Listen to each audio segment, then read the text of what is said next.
pandemic got us into a reflective space and made us look inward to see what we can do for the world at large. As a self-expression coach, I became a catalyst for women and started Vani, a one-on-one coaching program for women on finding their voice, to speak up, to be visible.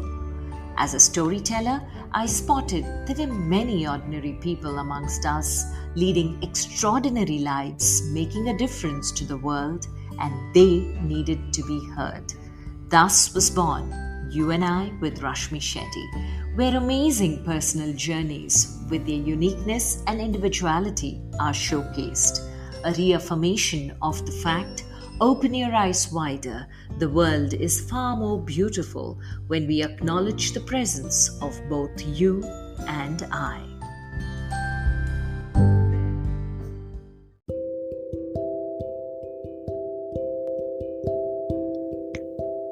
Our guest today is Roopa Pai, one of India's best-known writers for children. This Bangalore-based author has written over 25 books, many of which are bestsellers and are enjoyed as much by adults as by children.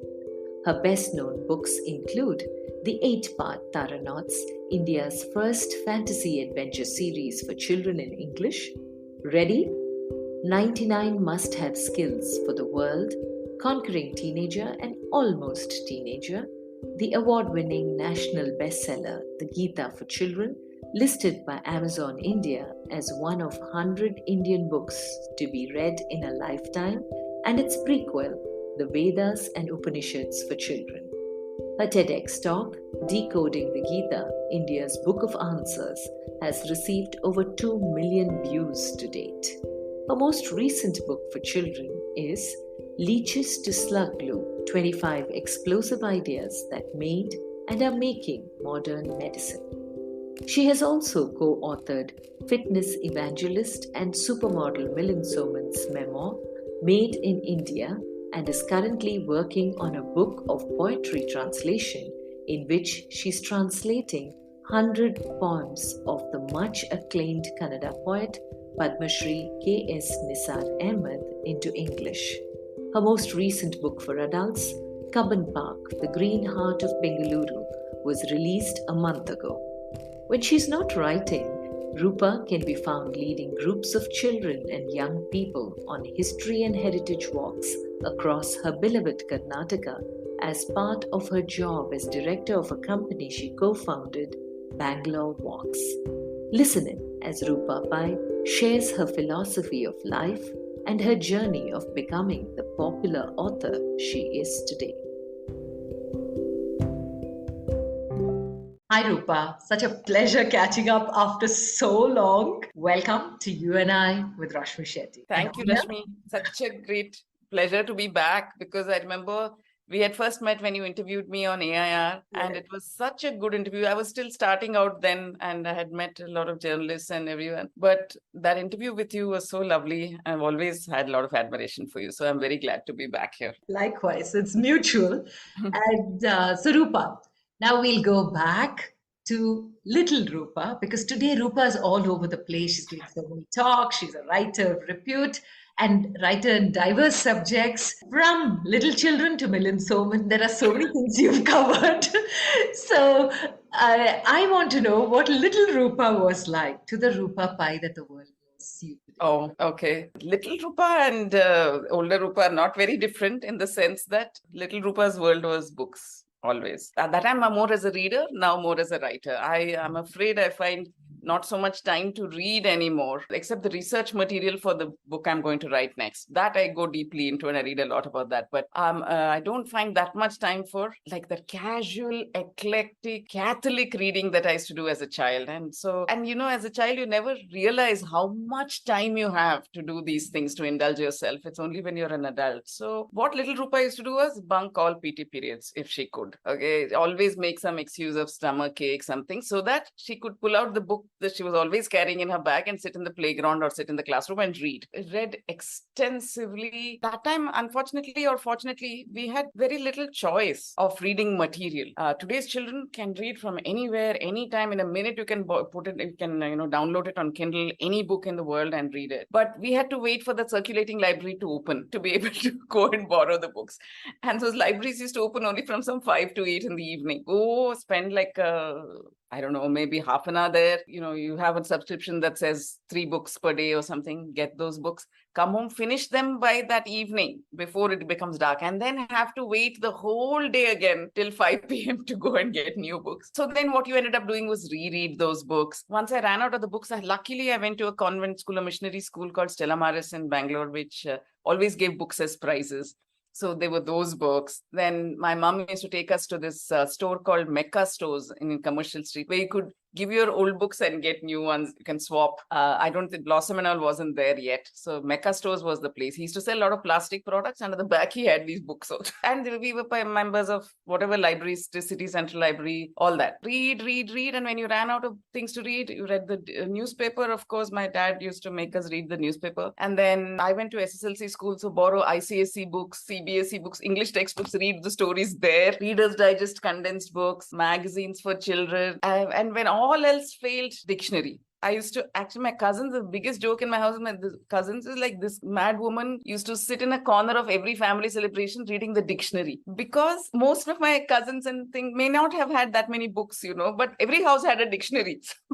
So that was me. Just read. So you were like a brilliant student as well, because then studies would have been very easy for you, right? Yes, I must confess, it's almost like an admission.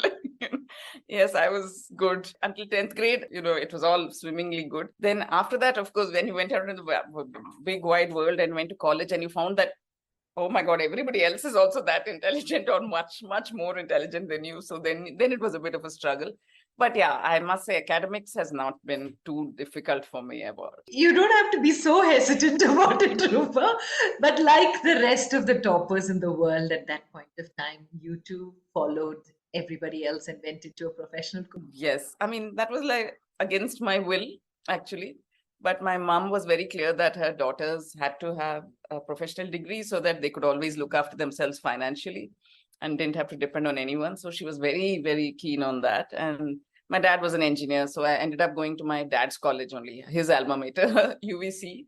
So I studied there as well. So we were a middle-class family dream, the 3 of us. My sister is a doctor, I'm an engineer, my brother's a lawyer. That's perfect. We can bail each other out of whatever difficulties. Engineers can't bail each other out of anything, because I can't, repair a engine or a machine of any kind. But doctor is good, lawyer is good. So then what happened? How did you get through engineering college? Was that also a breeze for you? No, it was hard. And only hard because I just did not want to be there. And I was just rebelling. And first year I did very well because I wanted to get into computer science and I was in electronics. And anybody who did well in the first year would have a choice of change of course. So I did that. After that, I completely, I was like, what am I doing in this place? I don't belong here kind of thing. So as a defiant rebellion, I stopped being interested in the subject. So yeah, it was hard. But in the final year, once again, my mom had this threat over my head that if you don't, get a distinction in your final year, all these horrible things are going to happen to you. Would a young woman of 22 today be scared of such threat by her parents? I don't know. I was petrified. So once again, I applied myself, finished with distinction. And then I told my mom, here's your degree.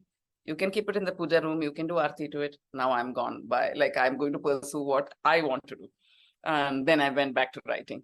I must say went back to writing because went back is wrong because I've always been writing. But writing where?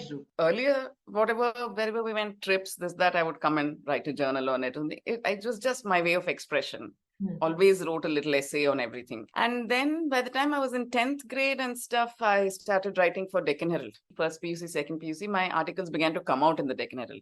those middles. So that was going on. And through engineering, I wrote for whatever, any magazine, college magazines, which engineering college has a college magazine, but ours did, because one of my seniors was this guy called Shankar Vedantam, who's a very, very well-known journalist now. He also finished his engineering and he went off to the US, joined the Washington Post and the Philadelphia Inquirer. Now he had his own show on NPR for many years.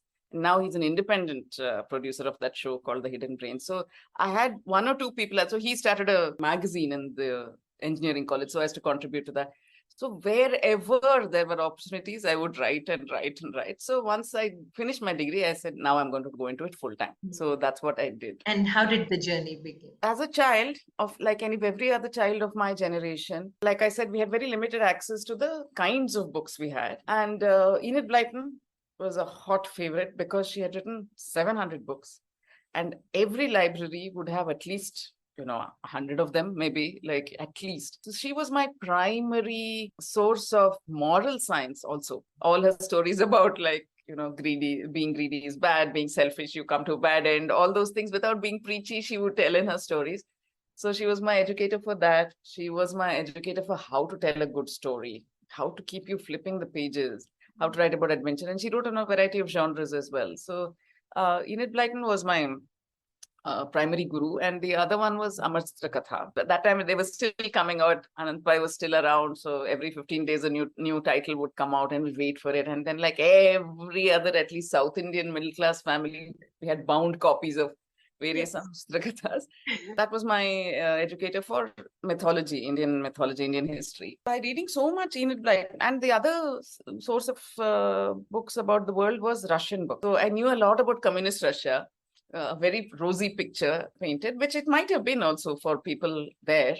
They all, obviously, it was a very idealistic kind of thing. So they had beautiful picture books and very cheap. Nava Karnataka publication, that office was near my mom's house. So we used to go and pick up, lots of books. So again, very, very stereotypical of my generation. We all did the same things. We read this. Any reading child of that generation would have read this. And Chandamama and Children's World. Okay, so Children's World, I didn't used to subscribe or something. It used to, once in a while, I used to find it in libraries. The problem with reading so much Enid Blyton was that you grow up, at least I grew up thinking that only Western children or British children had great childhoods, and my childhood sucked because it didn't look anything like those childhoods. Those children were always cycling in the sunshine and being by themselves, no adults around, having adventures, catching smugglers, cooking their own food, going to farms, asking people for eggs and milk and sitting by the road. And I'm like, my God, what a life. Because that was her power as a writer, that she used to write so enticingly about these things that everyone wanted to do it immediately. And for me, my life was very, sequestered in a way, very, very boxed. Yeah, that's all you could do. There was always an adult around.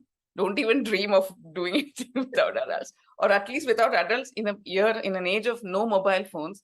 Yeah. My mom had tabs on me all the time, like where I was, what very little time that I could escape from her, So absolutely. And picnics meant chitrana mosrana, lemon rice and curd rice. That's all. None of that exciting food they were having. Family, always, not just two adults, so many cousins, so much family. No, cycle. I did cycle to school and stuff, but that was later. So I grew up thinking that my life somehow wasn't up to the mark. Because unfortunately, at that time, there weren't many Indian authors writing in English about my life. There was no, as they call today, representation of my life in books that I read. Amar Chitra Katha was fantastic, beautiful, but it didn't talk about me. And the only child protagonists would be Bhakta Prahalada, Dhruva, one or two, Nachiketa, maybe, that's all. There was no other children at all in those stories. So it took me until the age of 13 or something. I grew up like this. And then at the age of 13, I came across this fabulous magazine called Target, which was brought out by India Today. And suddenly somewhere in some library, I must have picked it up. And all those stories were by contemporary Indian authors in English writing about my life. And they made my life sound like the best life. I was like, oh my God, have I been looking at this all wrong? Maybe my life is actually brilliant and I don't even know it because I'm so influenced or impacted by British children's lives. And then your mind started opening up a little. You began to observe things. You began to read other things. Of course, you were already 13. So by the time you're 15, you study world history. And then things began to slot into place. And you say, why were those children in Enid Blyton always by themselves? It's not like their parents didn't love them or something. How come they were let free all the time like that? And then you read about the Second World War, which Enid Blyton lived through, and how London was always in danger of being bombed. So children were sent away to the countryside while fathers went to war, mothers became nurses, rolling bandages, gave to the war effort. And those children were sent off some eccentric relatives who had no time for them. And it must have been very traumatic for those children to be alone in the countryside. They were city children. This was not fun for them. But she had to romanticize it, or maybe the children romanticized it to themselves to make good of a very traumatic time. Imagine they didn't know when they came back whether there would be houses standing, parents alive, schools, whether they could go back. So this COVID pandemic was a bit like that, except that everybody was safely at home with their loving parents, but there was always this threat that something would happen. And then the whole thing about boarding schools, Enid Blyton wrote so seductively about boarding schools that I wanted to go to boarding school. Nobody in my extended family ever went to any boarding school. And I was like, oh. But again, boarding schools is being sent away from home so that children could be safe while the parents did something else. And once that sort of clicked into place, I realized, my God, the power of a storyteller, how you can change perceptions of a child's own internal world simply by telling a good story and portraying something in a positive light. You can change a whole generation of people, how they think about themselves, their country, their homes. So Target was like a real boom in my head, and then I said, this is what I want to do. I always knew I wanted to be a writer, but I said, this is what I want to do. I want to write Indian stories for Indian children. And I don't want another generation growing up feeling somewhere, life is somewhere else or paradise is somewhere else. It's here and the now. So let's write about us. That was the journey. So when I finished engineering, Rashmi, I took such a leap of faith. I moved cities. I went from Bangalore to Delhi only based on the address in the Target magazine. I knew they were based there. So I moved there hoping that I would get a job there, with knowing nothing about them. There was no internet, no way to find out anything. I mean, I suppose I could have written a letter, but I didn't even do that. I'm like, let's go. And I was married by then. I just finished engineering, got married, told my husband, you better take a job only in Delhi because I only want to move there. And he did. He did, because we had known each other from the time I was 14 and he was 15. So basically, I could manipulate him pretty much. So we went there, walked into the Target office, and I was in such shock because it was such a tiny office. I had imagined this whole group because I had only seen the Deccan Herald office in Bangalore, any publishing thing. And so I imagined it would be this vast cavernous space with people sitting in. Nothing, it was a tiny office. There were only 9 people in the staff, of which there were only 3 were writers, and they were bringing out this fabulous magazine. But I said, and they're like, yeah, what do you want? I'm like, I want to work here. And I could see no empty seats at all. There's no way they could absorb me. But just the previous week, they never, as long as I was in Target, we never lost anybody, in the sense nobody ever quit.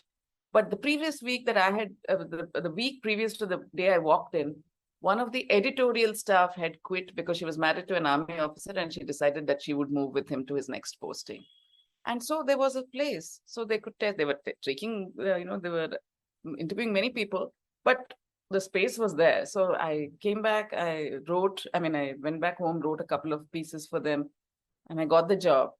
So it is like, for me, from then, I think somewhere subconsciously, I began to feel that there is nothing truer than that. If you truly, truly want something and you're willing to do the effort, take the risks, do the sacrifices, the universe is listening.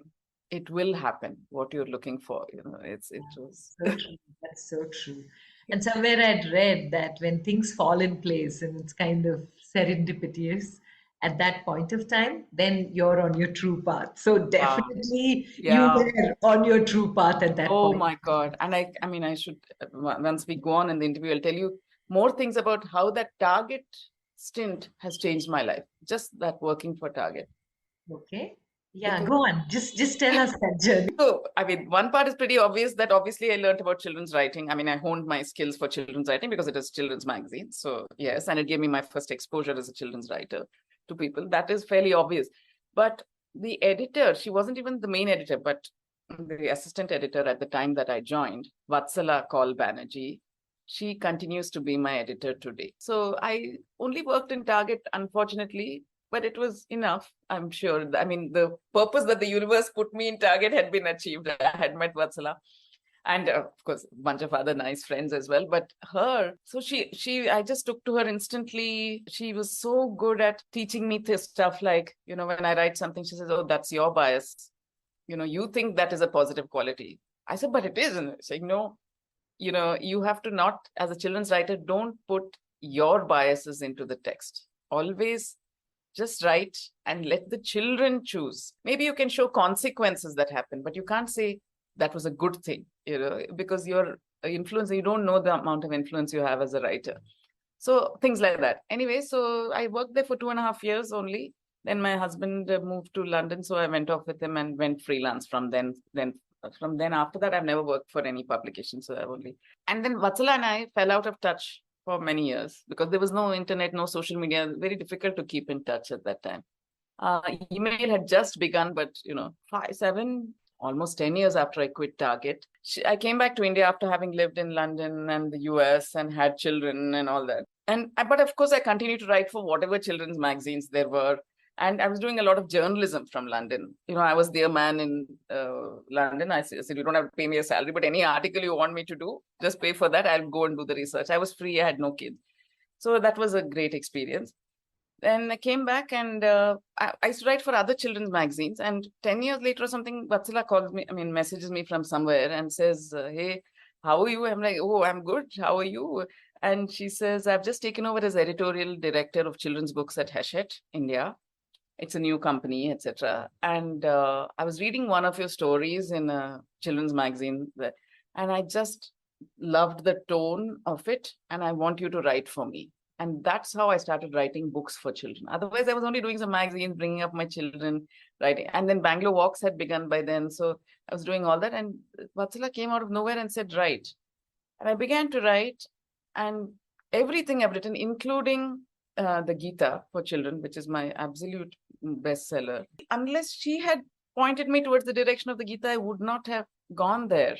So that's a different story. But the thing is, I met her there and she's been my Krishna.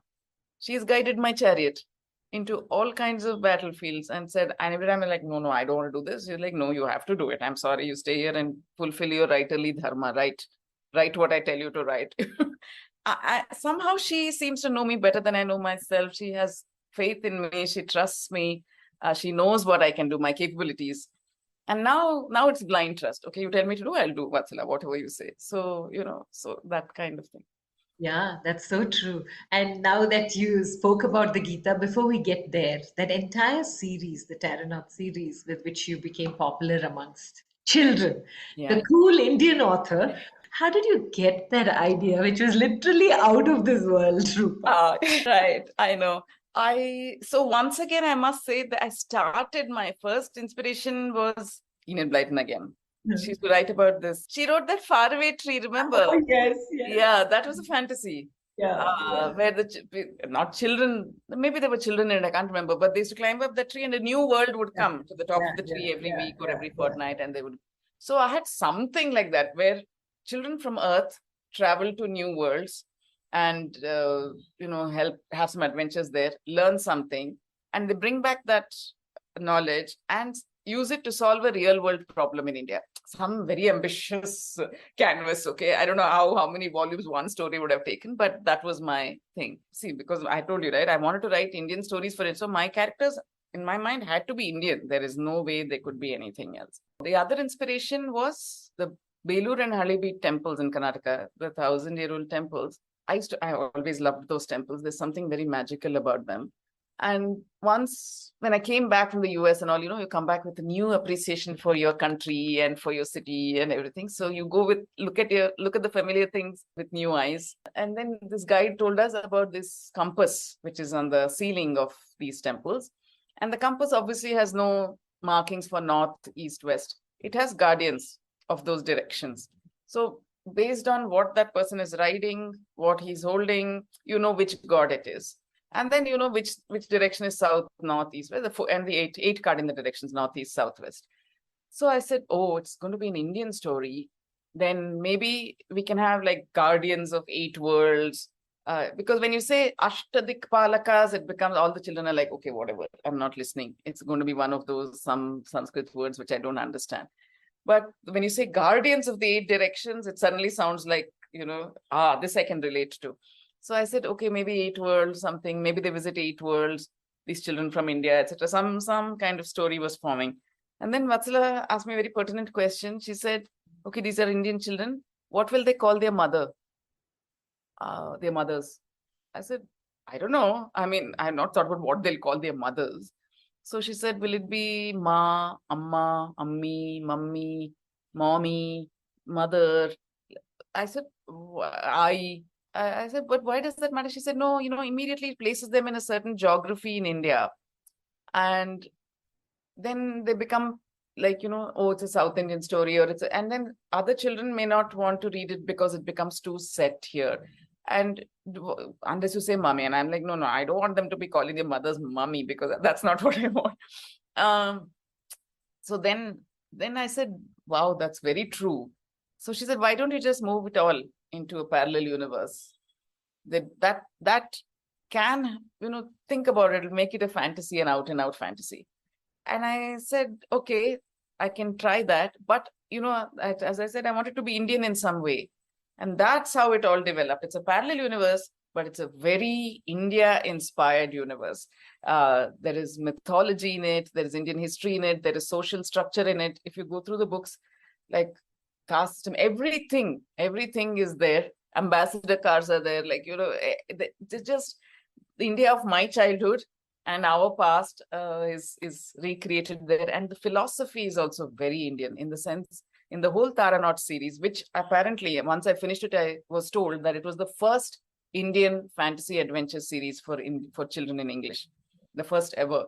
So the philosophy is also very Indian. And I didn't even realize it, Rashmi, at that, because I don't know what was Indian philosophy, but it was something inherent in me to not make, so it's not Albus Dumbledore versus Voldemort. There is no good versus evil kind of binary at all in the books. It's very much, these both are twins. I think Rowling also explores that, but somehow in the Western mind, it's always good versus evil.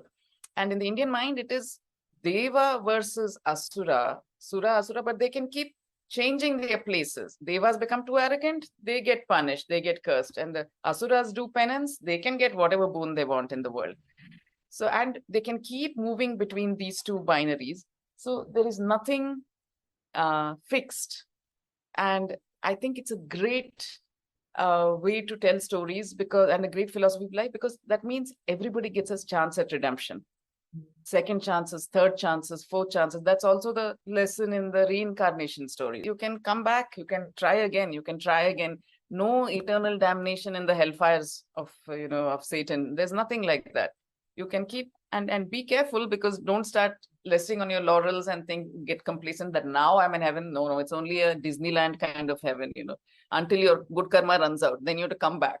So there are very flawed heroes and villains in the stories that in Taranauts stories. So it shows that they have weak sides there. But what makes a hero is that he chooses to do the right thing each time. And I wanted to tell kids that the choice is really in our hands, whether to be a hero or a villain. It's not circumstances. You can always choose to be one. It's hard, but you can choose. So Taranauts that was the inspiration. And then I made it very Indian. So the whole parallel universe that I constructed for the series is called Mithya.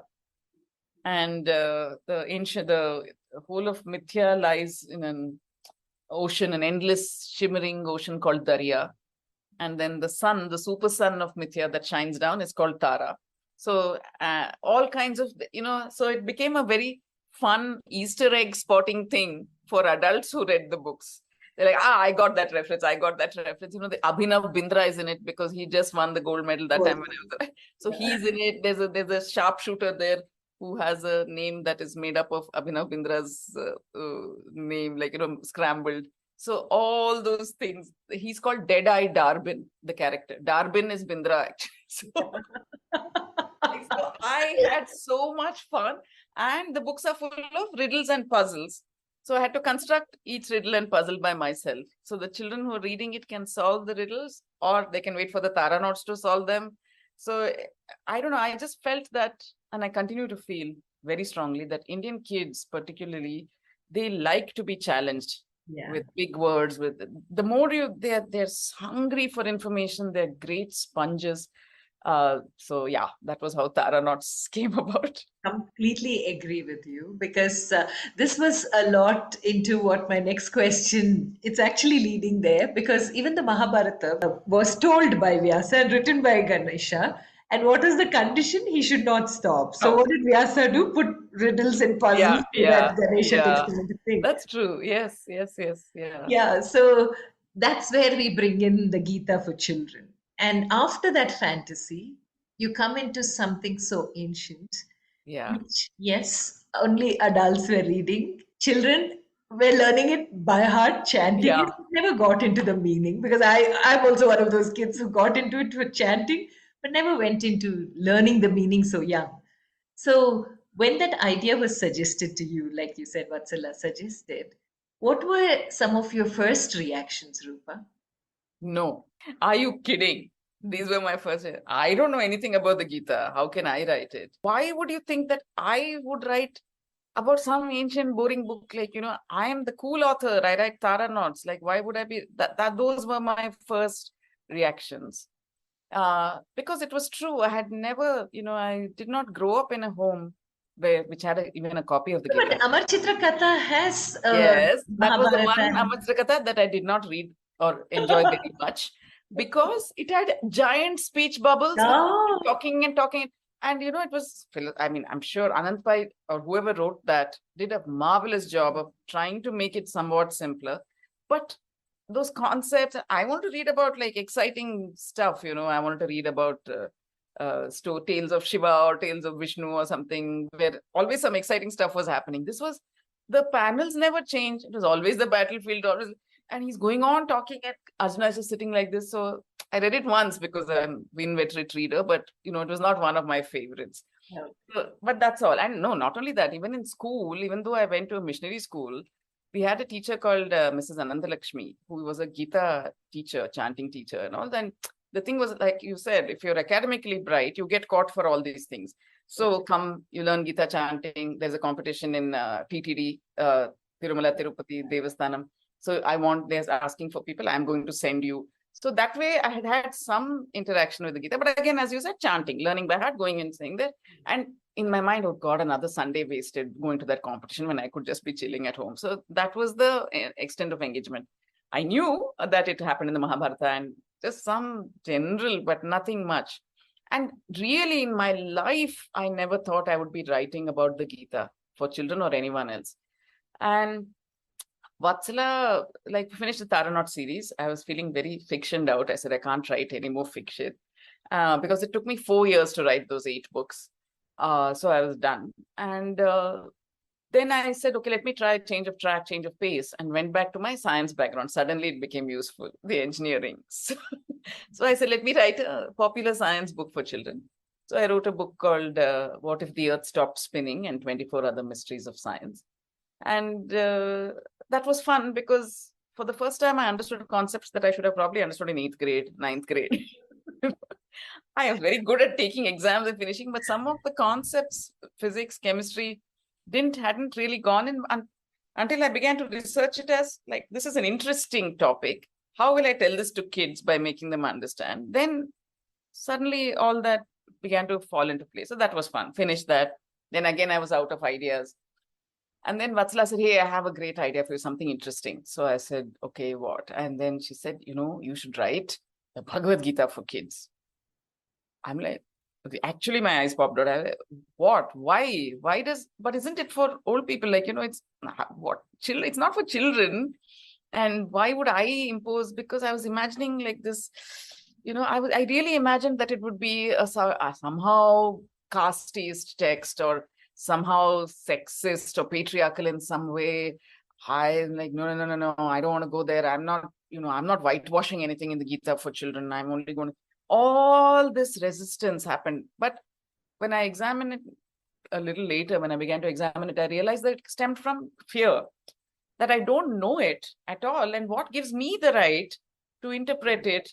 I know people who've gone for years and years to Gita classes and they say, we've just begun to unpeel one layer. And I'm like, no, I can't do it. It's not like I'm casual read and write about it. So I said, no. And I don't know, I never studied Sanskrit in my life in school. No. I said, I'm not going to do it. Certainly not. But the excuses I gave was, it's not meant for children. I'm sure it's very patriarchal. I'm sure all this nonsense. And for some reason, and I said, why do you want to write it at all? She said, there isn't a secular Bhagavad Gita for children in the market.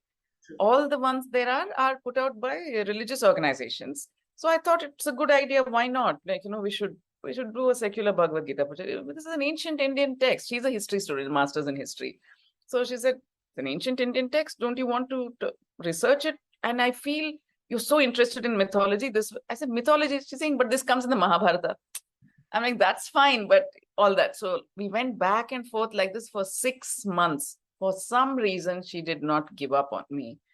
And she just was convinced I had to do it. She said, okay, do me a favor. Fine, you have all these resistance and like arguments.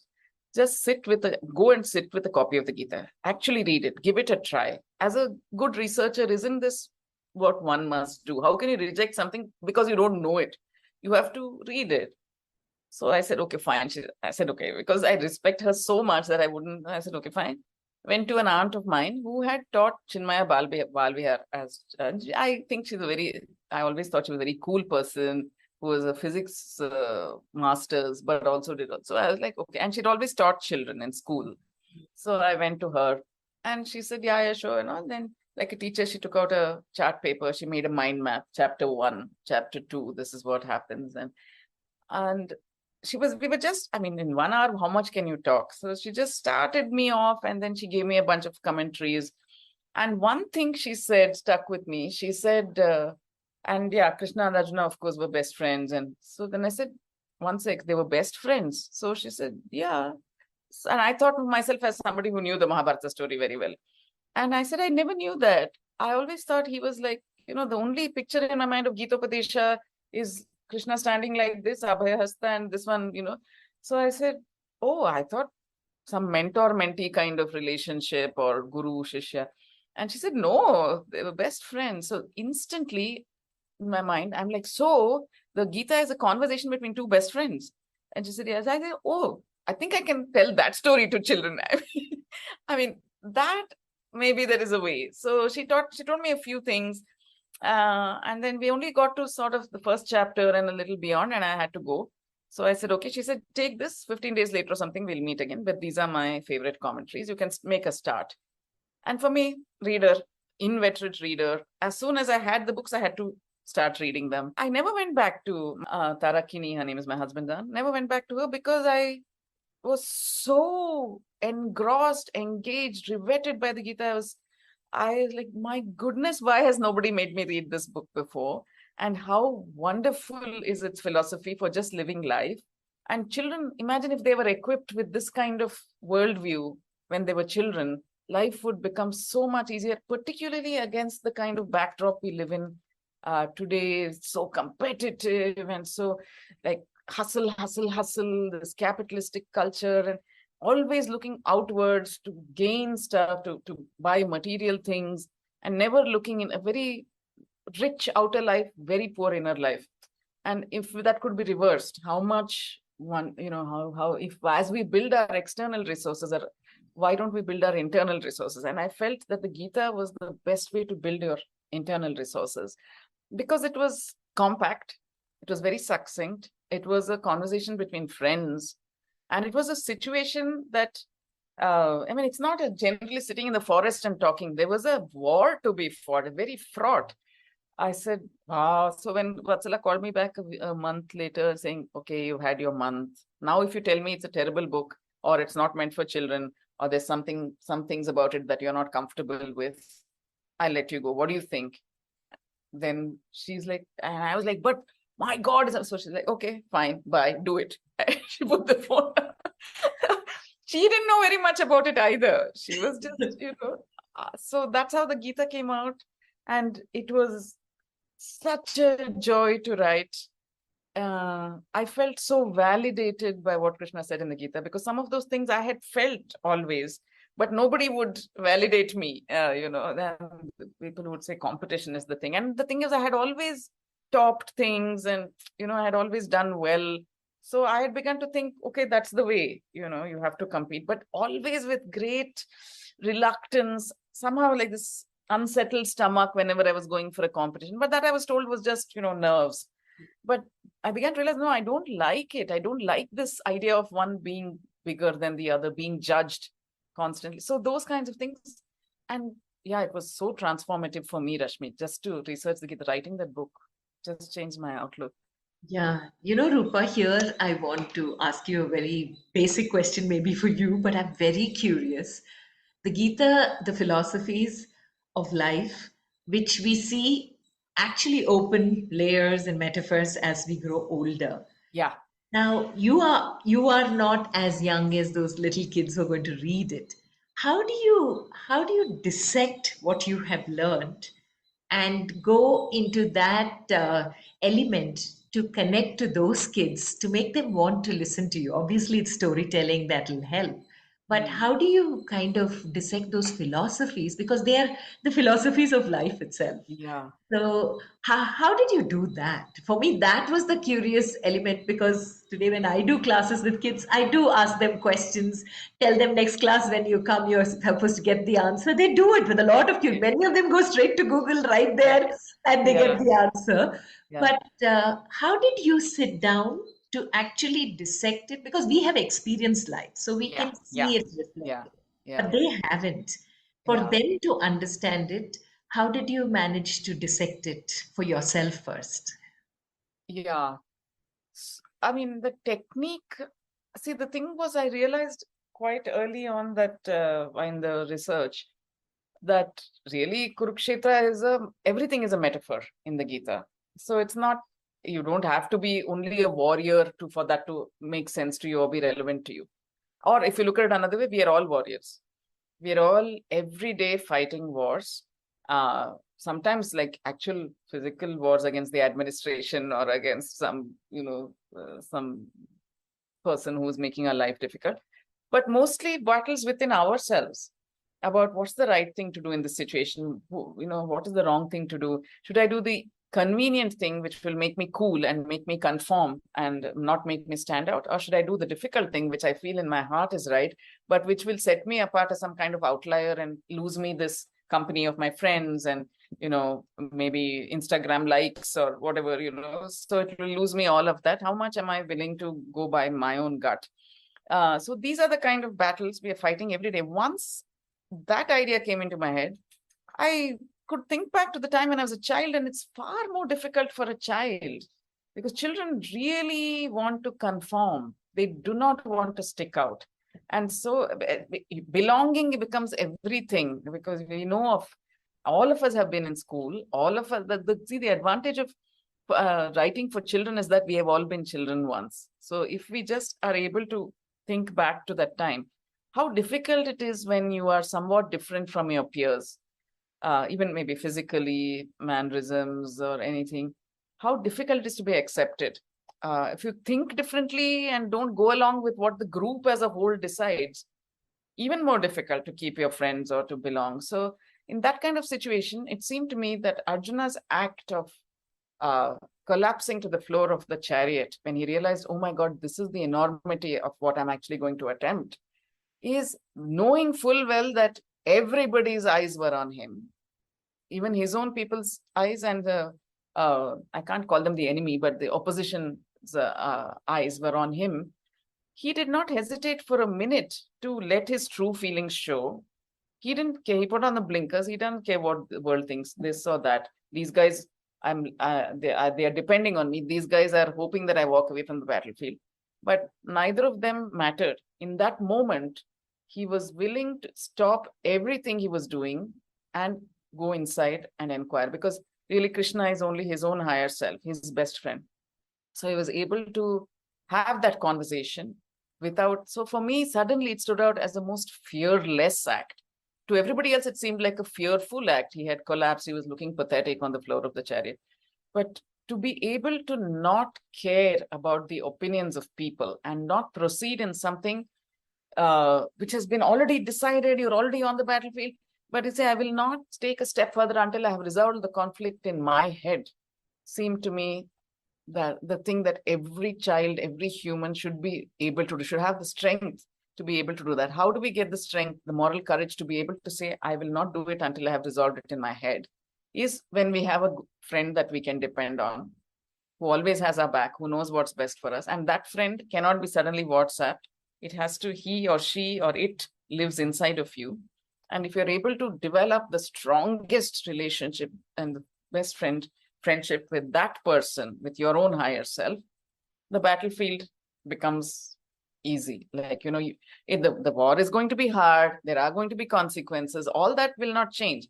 But you can go out and do your part with peace in your heart and in your mind, like Arjuna did by the end of the Gita. So once I knew that, I said, this is a lesson that has to be. Now, how do we use language and setting and thing to make it palatable to children, to make it interesting for them? So all the commentaries and everything that I had read, I realized went shloka by shloka. And every time, by the time I reached this 10th shloka or something, I have forgotten what because they don't actually, there's no logical flow many times. It just jumps from one thing to another, because a lot of it is left to the interpretation of the reader. Now, the children cannot be expected to do that interpretation. So we have to curate it a little bit. The writer has to curate it. And luckily for me, like, Vatsala had already taught me so much that no biases, your biases shouldn't come out. You just report what was said. So I did that. I made us the whole story. I did not bring in every shloka. I have brought in the gist. And I didn't want the children to ever forget that they were engaging with a classical text of great value and which has been revered for centuries, millennia in this land. So I didn't want to suddenly Arjuna calling Krishna, dude, bro, what should we do? I didn't want it to become that level also. It should be, it's a classical text. You should be aware of it.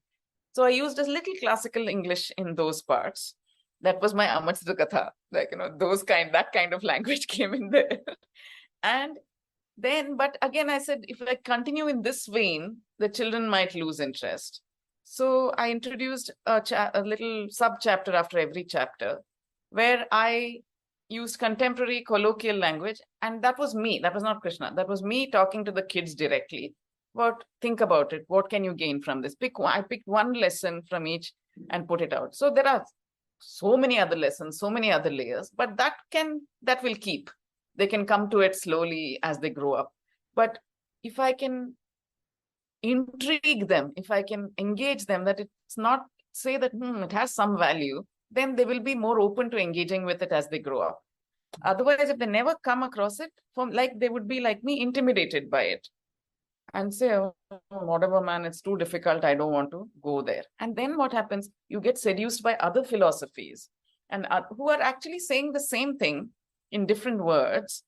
And you have to go to so many to get, because the Gita is very compact, very holistic. It has everything in it. Really, any question that you want is answered there. Of course, I'm a fan, so I talk like that, but I really feel it's true. But of course, the Gita speaks differently to different people and everyone has their own version. But for me, it felt like the book of answers for everything. And I said, somehow I have to come. So in that second sub-chapter, I talk to them and pick up examples from their life and make it relevant to them. So then when they go back and read the chapter again, it's classical, some correlation happens, and it was only so that they would be, that's what, interested in, they would treat it as a text that, and they would say, we did, it came out of India. And so they feel that we have already thought about these things. We have come up with answers. It's not only other philosophies and maybe Western philosophies. I'm sorry to keep saying Western, but that's what we are exposed to a lot. Any English-speaking child in India is exposed to Western philosophies and Western thoughts a lot. So that is, I'm not saying there's anything wrong with it, but you must know that here also people have already thought about it many, many, many years ago, have come up with similar answers. And then with that confidence, when you engage with the West or any other philosophy, you're able to take the best of that as well with respect. You're able to truly respect. Oh my God, same thing. Like, ours also say that. But if you don't have those roots, you're going to go and say, oh, our fellows never came. They only came up with some fuddy-duddy stuff. And, these guys are the cool ones. So the same thing that happened to me when I was young, I don't want that to happen again. So that's how I did it, I think. I spoke to the children directly in the intervening chapters. Oh, okay. And the same thing you followed with Vedas and Upanishads as well? The Vedas and Upanishads was much more difficult for me, actually. Yeah. Yeah, very sprawling texts and far less logic. Yes. This is at least part of a story. So Vyasa did very well. Yes. I feel, if you ask me, he constructed the whole Mahabharata as the mango to hold the seed, the important thing of the Gita. So he created all this wonderful, wonderful cast of characters. That was his way of drawing the reader in and then keeping them. And it's compact, and you have characters that it's a story of bhakti, love, friendship. So it's easy to connect. But Upanishads are, my God, they're really all over the place. But for me, the interest was that if the Gita is a distillation of all the wisdoms of the Upanishads, I wonder what else. So I wanted to go back. And there's an interesting story there also. Once the Gita finished and it did well, began to do well, people embraced it. Then Vatsala's next thing was, now you do Vedas or something. So I was like, no, I will not be typecast. Do other stories. This is not my only thing. Okay, do what you like. She actually had the sense and the grace to let me alone for another year or more, I think. And I went and wrote other books. I wrote one on Krishnadevaraya of Hampi. I wrote a book on life skills for teenagers called Ready, inspired by both Gandhiji's Sabarmati Ashram and by Baden-Powell's Scouts and Guides movement. So I wrote that. Then I wrote a book on economics without knowing anything about economics, because what the Gita did for me personally was it showed me that you can approach any subject. You may not know anything about it, but at least don't write it off, or don't say it's too difficult, or it may not be interesting. That's a boring subject. Don't have these preconceived notions. Go into any field of study or inquiry with an open mind and humility, and it will speak to you if you approach it like that. So I said economics is something that I've always felt like I don't know anything, and I feel so handicapped when people talk about stuff like stock markets and value of the dollar against the rupee. I was like, okay, I need to understand this little, because I'm an adult living in this world. I should understand a bit. So best way then, I had realized by then, is best way to understand a subject is write a book about it for children. So you do the research. And that, Rashmi, that became like a sleeper hit, that book. And Raghuram Rajan endorsed it. Yeah. I'm like, okay, so this is a good thing, must keep doing this, must not say no to things, must not close mind against things. So you started listening to the Krishna within. Absolutely, absolutely. So Vedas was far more difficult. I was interested, but I read a lot of books. Books somehow didn't cut it for me usually books have always saved me. Like, I read books and I understand things. I read a variety of books, but somehow all the books I read about the Upanishads, they seem to, because I think every writer has a problem with doing everything about the Upanishads. So they skim here, there, they put some general. So it was not working for me. Then I said, okay, maybe I should try listening to someone explain it. So I started listening. I said, okay, technology, YouTube would make everything so simple. I don't have to go somewhere and listen to a pravachana. I can just listen on YouTube. And you don't have to listen only to Swamijis or monks or religious people. You can listen to thinkers, scholars, academics. So I started shopping for Guru on the YouTube, and wherever. And my God, such amazing lectures. And only when somebody spoke and explained it, my mind began to open to the Upanishads. I was like, okay. Because it's not so like you write it, because it was never written, right? They were all just explained and interpreted. My primary source and of great wisdom and humor and lightness and grace for discourses was Swami Sarvapriyananda of the Ramakrishna Mutt, the Vedanta Society. So he's the resident monk of the Vedanta Society in New York. So I listened like one crazy person to everything he had ever put out. I continue to, in fact. And he was amazing. And also various other books and stuff. Then the books began making sense with this interpretation there. So yeah, it took a while. It's a little different. It doesn't have that immediate appeal. You have to sort of want to be in it to read the Vedas and Upanishads for children. But yeah, it has also done very well. But the Gita is somewhere up there. It's a song. It's a divine song. It sings to you, so there is a certain appeal in the Gita. This needs little more engagement. You have to sit with it, think about it. Yeah. And then you go and you write a book with Milind Soman. Yeah, that's what I said. No, don't have biases. Anything. How did that feel? Yes. Yeah, I should ask you that was also strange because that was 2016, Rio Olympics were going on. And I read this beautiful story in the lead up to the Rio thing or something about this young man called Dattu Bhokanal. He had qualified for the rowing thing in the Olympics. Okay, and there was some story in the newspaper somewhere that his mother he was from such a poor family, and his mother had fallen off her bed or something and was ICU, and this boy was there participating, and she does not even know that her son is participating at some small thing like this. And I was so deeply moved by that story that I did some more research on this Dattu, realized that he came from a community of well diggers, very poor in Latur in Maharashtra, and very, very like grinding poverty, well diggers. And imagine his father died when he was died suddenly. And he was the oldest son or something, and he was petrified of water. So he could not be a well digger. And then he said, okay, army was the next best thing, as it is for the very poor in India, that offers a great life. And so he went and joined the armed forces. And there, because of his physique or whatever, they were made to do many things, he was put in the rowing thing, and he's scared of water. But he also realized that if I do well in these sports, I may get promotions. I get awards, rewards, whatever. So he's, fighting against his fear of water. He began to row. And within 2 or 3 years, he reached the level where he went to the Olympics. He beat the he made the Olympic qualifying time. And so what a fascinating. And then he finally goes there, and his mother is so ill and cannot. So I just wrote about it in Facebook.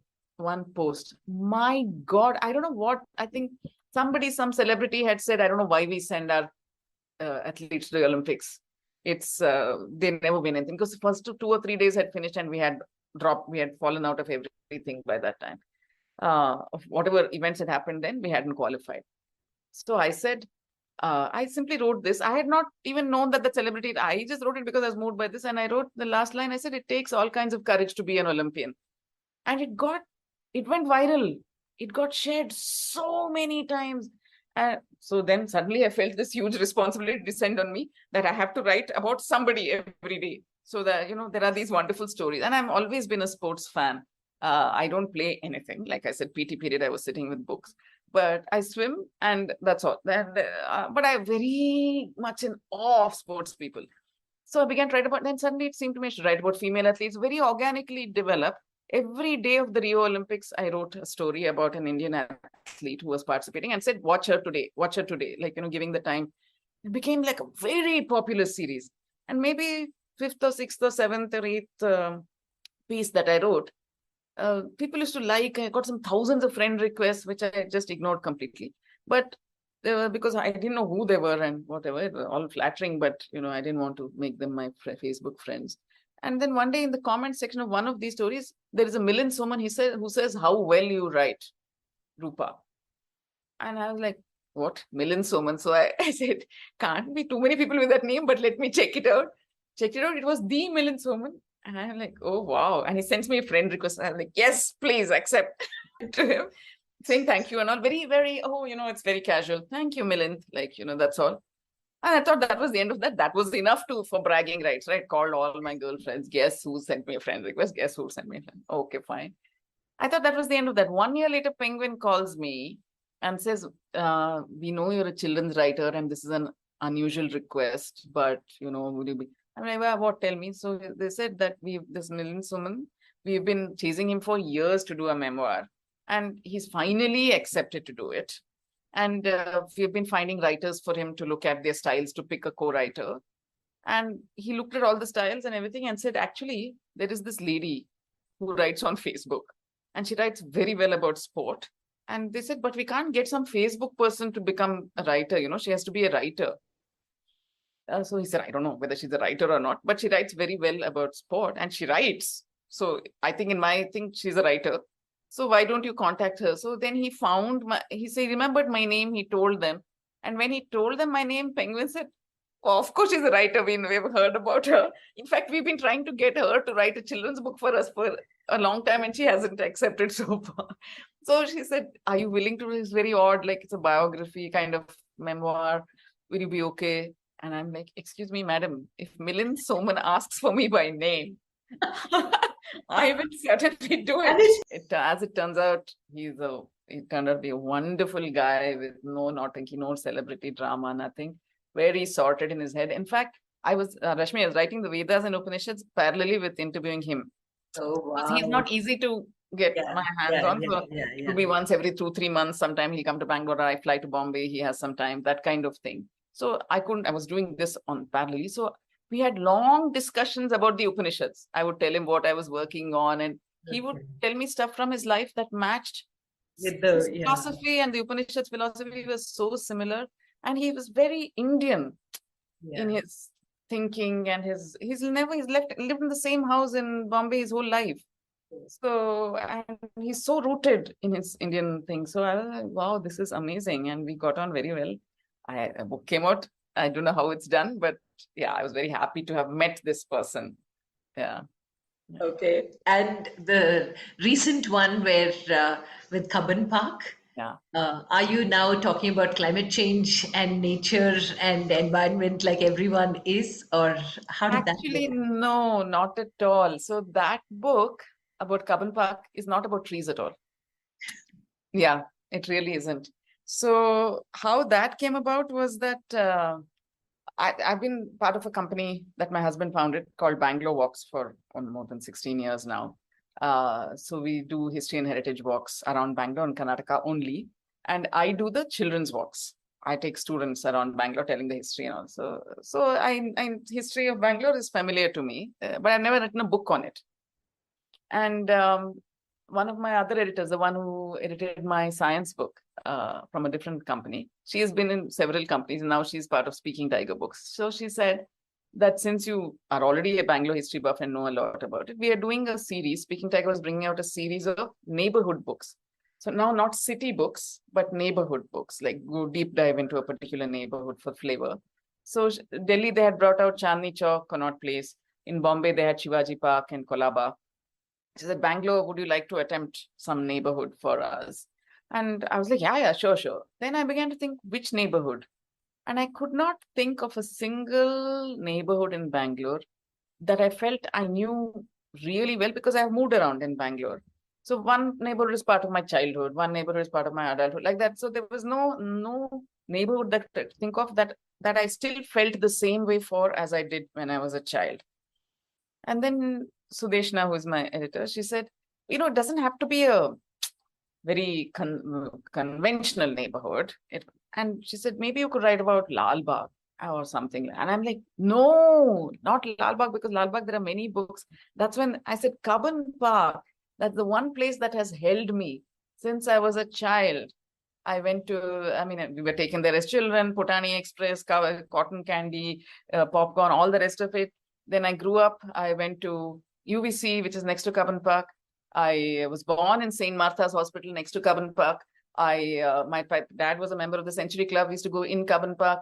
Then I got, like I said, met my husband and I have had so many, while we were dating, good times in CubbonPark. Then I got married and moved to the other side of town. And now CubbonPark is absolutely midway between my parents' house and my in-laws' house. And now I took my children there. And now the children are grown up and gone. Now I go there twice a week with my dog because it's the only place that allows dogs. That this place has not changed for me. It is the heart of, for me, CubbonPark is not so much about its trees as it is about its people. It's a people's park. And once I started thinking about that, I said, it means something very, very deep to the people of Bangalore who've grown up in Bangalore and who even have immigrated to Bangalore.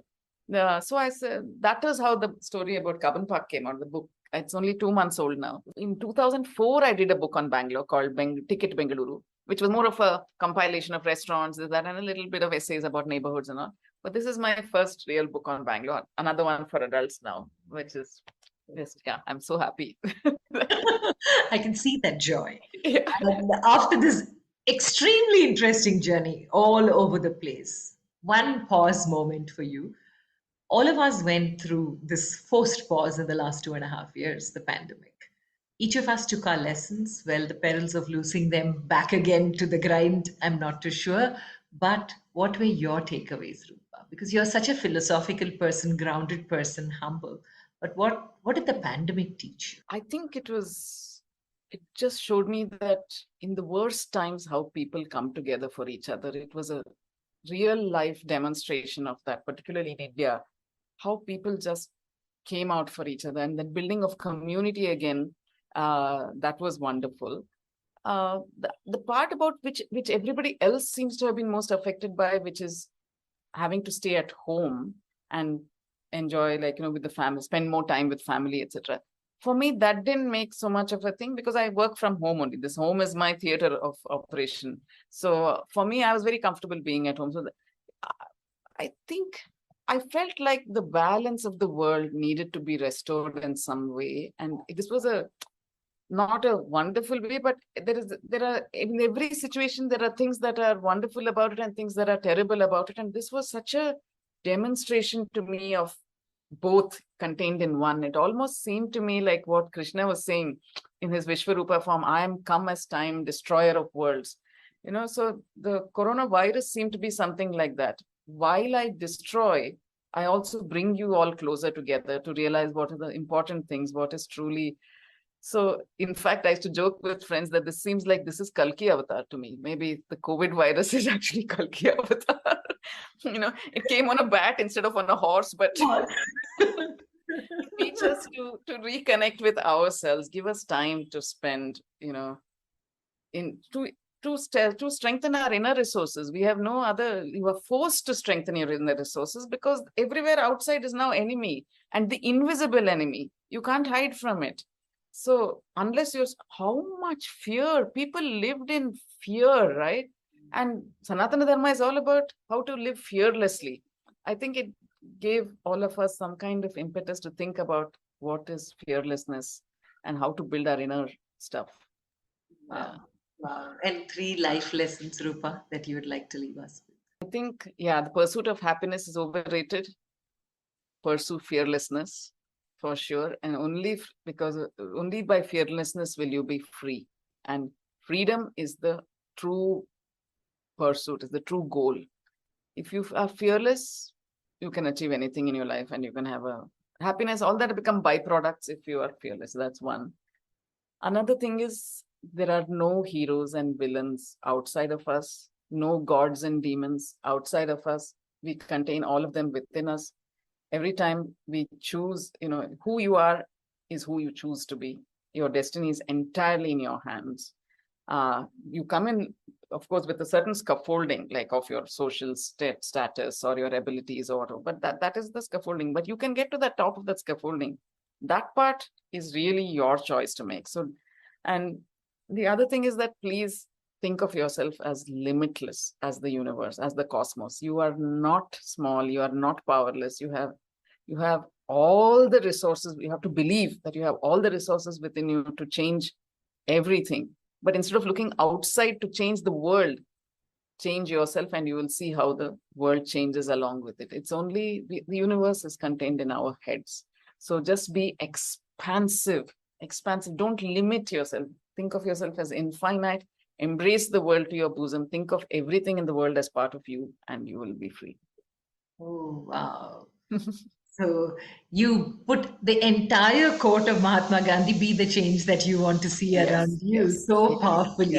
Yeah. But Rupa, like always, a pleasure speaking to you. Honored to have you on You and I with Rashmi Shetty. Stay blessed, my friend, and continue inspiring and writing these beautiful works on what exactly life is. Because over these last 10 years since we have met, nothing has shifted other than the number of books that have been published in your name. So continue shining, and God bless you, Roopa. Thank you, Rashmi. Namaste. Thank you very much.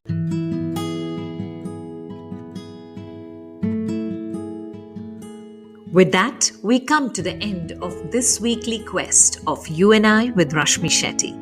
Do let us know if you know people who make the world beautiful. Write in to rashmi.thethirdeye@gmail.com. That is rashmi.thirddeye@gmail.com. Come, let's explore this amazing world together, both you and I.